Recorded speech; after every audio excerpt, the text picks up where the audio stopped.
Previous video में हमने देखा था कि हमारे पास जब कोई डिफरेंशियल इक्वेशन कुछ इस तरह से लिखी जाए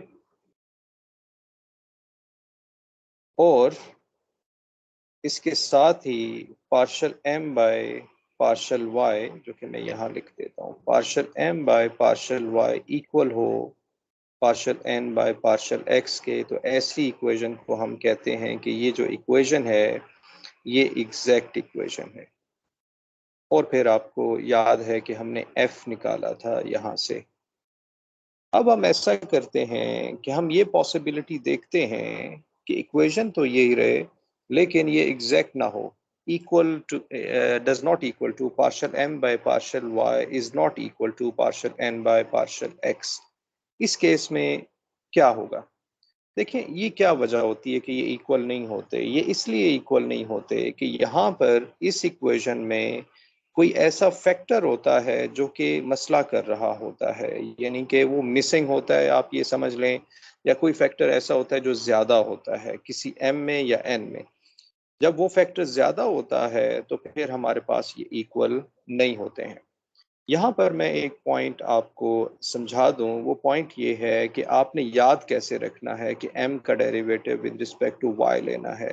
तो अगर हमारे पास है m, n और x और y, तो आप m का derivative with respect to y लेंगे तो हमें मिल जाएगा partial m by partial y, और n का derivative with respect to x लेंगे तो ये बनेगा partial n by partial x। ठीक है, तो ये इक्वल आपने देखना है, क्योंकि बाज़ औक़ात ऐसा होता है कि हम भूल जाते हैं कि m का derivative with respect to x लेना था या m का derivative with respect to y लेना था। तो आप ये ट्रिक याद रखें कि m है x के लिए और n है y के लिए। ओके, तो एग्जैक्ट इक्वेशन की हम बात कर रहे हैं कि हमारे पास ये जब इक्वल नहीं होते तो क्या होगा। इसमें कुछ कंडीशंस हमारे पास होती हैं।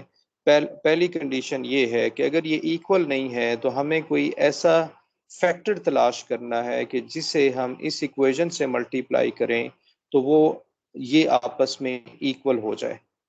वो फैक्टर हमें कैसे मिलेगा? उसका एक हल ये है कि partial M by partial Y minus partial N by partial X divided by N. आप ये फाइंड करें।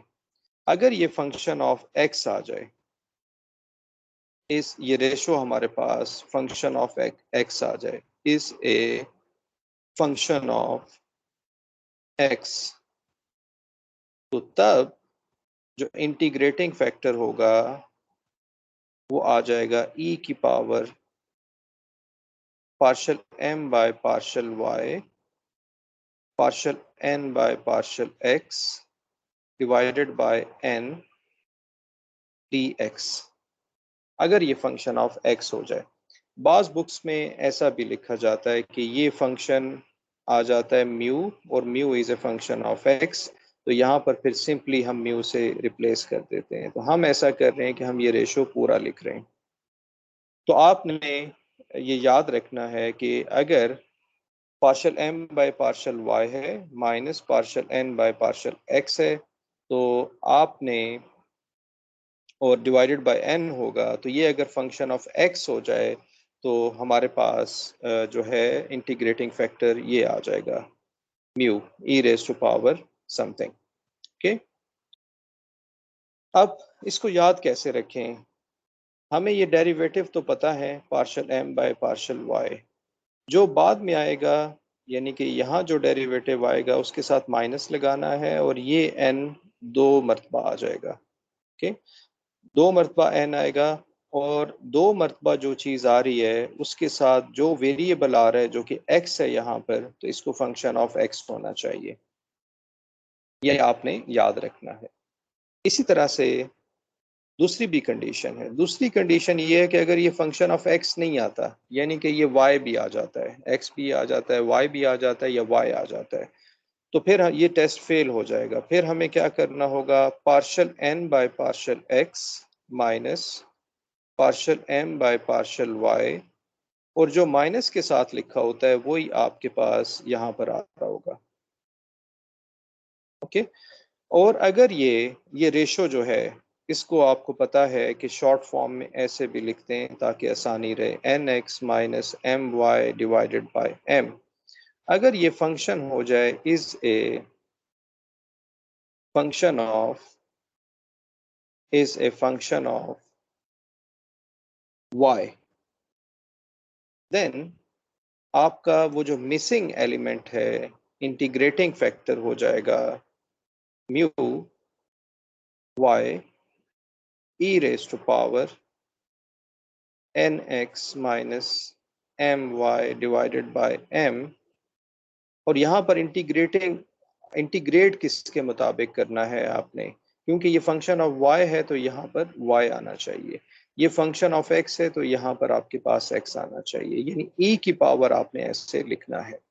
ये सारा थ्योरी में बताया गया है, ये कोई ऐसी चीज नहीं है कि जो हमने खुद से इजाद की हो, ये थ्योरी से हमें पता चल रहा होता है। इसकी पूरी थ्योरी है कि जब आप ऐसा रेशो लेंगे तो आपको वो मिसिंग एलिमेंट्स यहाँ से मिल जाएगा।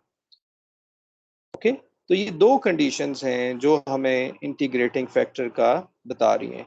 तो आपने याद कैसे रखना है कि ये रेशो तो हमारे पास है, आई एम सॉरी, ये डेरिवेटिव तो है, m का derivative with respect to y, n का derivative with respect to x। आप फॉर एग्जांपल ऐसे लिखेंगे माइनस एन एक्स, तो जो सेकंड वाला है वो नीचे आ जाएगा, ये वाला नीचे आ जाएगा, और दो n अगर होंगे तो जो उसका डेरिवेटिव है वो x आ जाएगा, फंक्शन ऑफ x होना चाहिए। इसी तरह अगर ये ऐसा ट्रू नहीं होता तो N X minus M Y, अब जो सेकंड वाला है जो माइनस के साथ वो m है, और फिर आपने देखना है कि ये जो सेकंड है ये विद रिस्पेक्ट टू y है तो ये फंक्शन ऑफ y होना चाहिए, फंक्शन ऑफ y होना चाहिए, म्यू नहीं, हम इसे कहते हैं म्यू वन, और यहाँ पर हम इसे कहते हैं म्यू वन एक्स। ओके, तो ये हमारे पास इस तरह से आपने याद रखना है। इस पे आप एग्जाम्पल करते हैं तो ज्यादा बेहतर आपको समझ आएगा। तो एग्जाम्पल है, एग्जाम्पल वन, सॉल्व। क्वेश्चन में कहा गया है कि सिर्फ सॉल्व करें, X Y D X plus 2x square plus 3y square minus 20 dy is equal to 0। ये क्वेश्चन हमें गिवन है, यहाँ से हम m आइडेंटिफाई कर लेते हैं। ऑल्दो कि मैं इसको फंक्शन ऑफ एक्स वाई नहीं लिख रहा हूँ, लेकिन हमें पता है कि ये फंक्शन ऑफ एक्स वाई है, तो m आ जाएगा एक्स वाई और n आ जाएगा 2x square 3y square minus 20। तो partial m by partial y, यानी आपने कैसे याद रखा था, m n है, यहाँ x y है, तो m का derivative with respect to y, partial m by partial y x आ जाएगा, और partial n by partial x ये आ जाएगा 4x। तो आप देख रहे हैं कि ये आपस में इक्वल नहीं है, partial m by partial y is not equal to partial n by partial x। तो इसका मतलब ये है कि हमारे पास जो गिवन इक्वेशन है, इस गिवन इक्वेशन में कहीं पे कोई मिसिंग चीज है जो कि हमने फाइंड करनी है, जिसे हम इससे मल्टीप्लाई कर दें तो वो आपस में इक्वल हो जाएंगे। तो हम कहते हैं कि equation one is not exact. अब हमने इसको एग्जैक्ट बनाना है, इज नॉट एग्जैक्ट। तो हम क्या करते हैं, हम टेस्ट वन अप्लाई करते हैं, टेस्ट वन।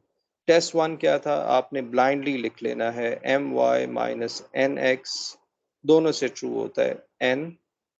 तो एम वाई हमारे पास क्या है एक्स, यानी एम का derivative with respect to Y, M Y है एक्स, एन का derivative with respect to X ये है 4x, एन क्या है 4x, और यहाँ से हमें मिल रहा है, लेट मी जस्ट चेक, एन मैंने यहाँ पर शायद गलत लिख दिया है, ये डेरिवेटिव मैंने यहाँ लिख दिया है, ये आ जाएगा 2x square plus 3y square minus 20, और यहाँ पर आप इसको लिख सकेंगे minus 3x 2x square plus 3y square minus 20। तो आप देख रहे हैं कि ये सिर्फ x का फंक्शन नहीं है, यानी इसका जो आंसर आ रहा है वो x पे भी डिपेंड कर रहा है, इसका जो आंसर आ रहा है वो x पे भी डिपेंड कर रहा है और y पे भी डिपेंड कर रहा है। तो ऐसा नहीं होना चाहिए था। तो हम क्या करते हैं, टेस्ट 2 अप्लाई करते हैं। अब हम क्या करेंगे, टेस्ट 2 अप्लाई करेंगे। अब ये हो जाएगा nx माइनस एम वाई, और जो बाद वाली माइनस के साथ टर्म आ रही है उसकी वजह से यहाँ m आ जाएगा। ये याद करने का तरीका है, ये सिर्फ याद करने के लिए इस तरह से हम लिख रहे हैं कि माइनस के साथ जो आ रहा है वो m आएगा। तो nx हमें पता है, nx क्या है 4x माइनस, और my क्या है x, और m हमारे पास क्या है, m इज xy, और यहाँ पर ये आएगा 3x over xy, 3 over y। और आपको याद है कि इसका आंसर क्या आना चाहिए था, क्या फंक्शन ऑफ x सिर्फ आना चाहिए था या सिर्फ फंक्शन ऑफ y आना चाहिए था। तो हमने याद कैसे किया था, हमने याद ऐसे किया था कि जब हमारे पास कुछ हमारे पास जब दो जो m होते हैं, इसके साथ जो वेरिएबल अटैच है जो कि y है, अगर ये फंक्शन ऑफ y हो तो तब ये एक्सेप्टेबल होगा।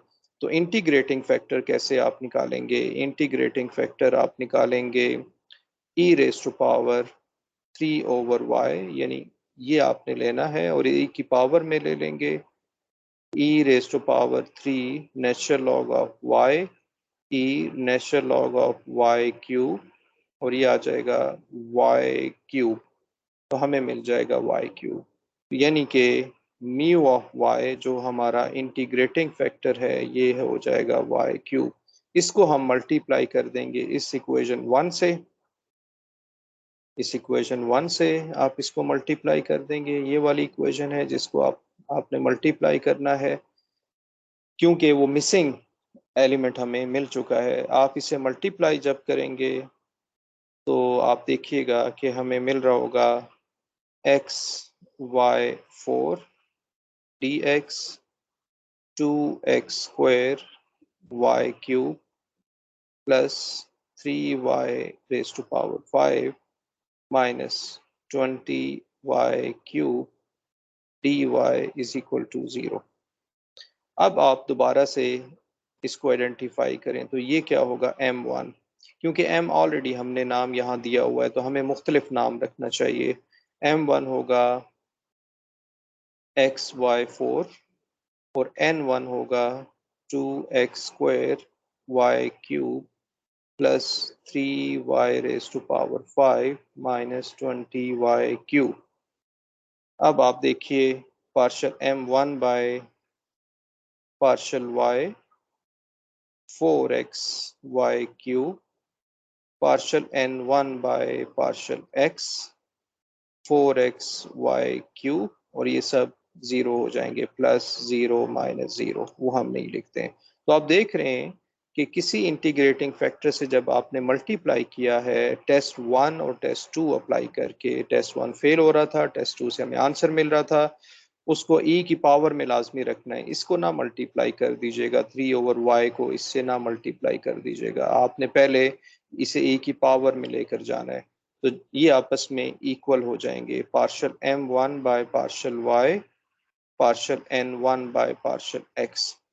तो अब ये एग्जैक्ट इक्वेशन बन गई है। अब ये आपकी अगर एग्जैक्ट इक्वेशन है तो आपका तरीका सेम रहेगा कि आपने f कैसे निकालना है। ये वही तरीका है जो प्रीवियस वीडियो में हमने सीखा था कि m1 will be equal to partial f by partial x, n1 will be equal to partial f by partial y। तो आपने m1 की वैल्यू रखनी है यहाँ पर x y raise to power 4 partial f by partial x, n1 आपने ये value रखनी है, काफ़ी बड़ी वैल्यू है, वैल्यू नहीं है एक्सप्रेशन है, plus 3y raise to power 5 minus 20y cube partial f by partial y। इसको आप इसी तरीके से सॉल्व करेंगे, इसे आप इक्वेशन नंबर 2 कह दें, इसे आप इक्वेशन नंबर 3 कह दें। इसको इंटीग्रेट करें, integrate with respect to x। तो आप इसे जब इंटीग्रेट कर लेंगे तो ये आ जाएगा x square y 4/2 plus with respect to x integrate कर रहे हैं तो फंक्शन ऑफ हमारे पास आ रहा है फंक्शन ऑफ वाई। अब आप इसका डेरिवेटिव ले लेंगे partial f by partial y 4x square y cube divided by हमारे पास आ जाएगा वाई क्यूब डिवाइडेड बाय 2 और यहाँ आ जाएगा जी डैश वाई। तो इसको आप इक्वल रख दें 2x square y cube plus 3y5 minus 20y cube इस 3 के इक्वल रख दिया। इसको जब आप सॉल्व कर लेंगे सेम प्रोसीजर है, आप खुद ही सॉल्व कर सकते हैं, ये कैंसिल हो जाएगा।